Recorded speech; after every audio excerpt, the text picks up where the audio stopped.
ह्या ऑर्डरच्या वेळी असं काही घडलं ना जे की मला पर्सनली नाही आवडलं आणि कस्टमरला पण नाही आवडलं, कारण की तिला हवा होता फायर केक हवा होता आणि आमच्या दोघींचं पूर्ण डिस्कशन झालेलं की कसा केक हवा आहे, डेकोरेशन, सगळ्या गोष्टी.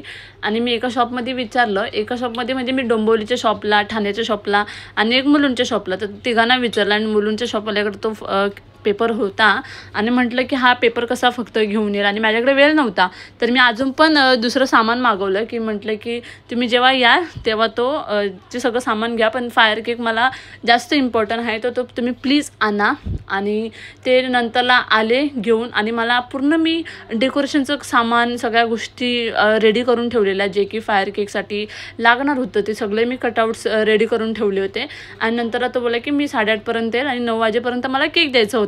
आणि तो आला 8:30ला आणि जे काय माझं सामान होतं ते मी सगळं घेतलं आणि विचारलं फायर पेपर कुठे आहे, तर ते बोलला की अरे मॅडम मी आपको बताने के लिए भूल गया. त्यावेळेला कळलं की त्या पेपरला पण डेट वगैरे असते आणि मला सगळ्या ह्या गोष्टी माहीत पण नव्हतं. आणि नंतर मी तिला सांगितलं की अरे असा प्रॉब्लेम आहे, मला नाही मिळालं आणि मी तर सगळं तयार करून ठेवलेलं. मग नंतर ती बोलली की तुला जसं वाटेल तू तसं डेकोरेशन कर. आणि माझ्याकडे वेळ पण नव्हता, 15 मिनटं होते आणि 15 मिनटामध्ये हे जेवढं डेकोरेशन केलं ते मी माझ्या पद्धतीने केलं. त्यानंतरला तरी पण तिला नाही केक आवडला, कारण की तिला फायर केकच हवा होता आणि मला पण ह्या गोष्टी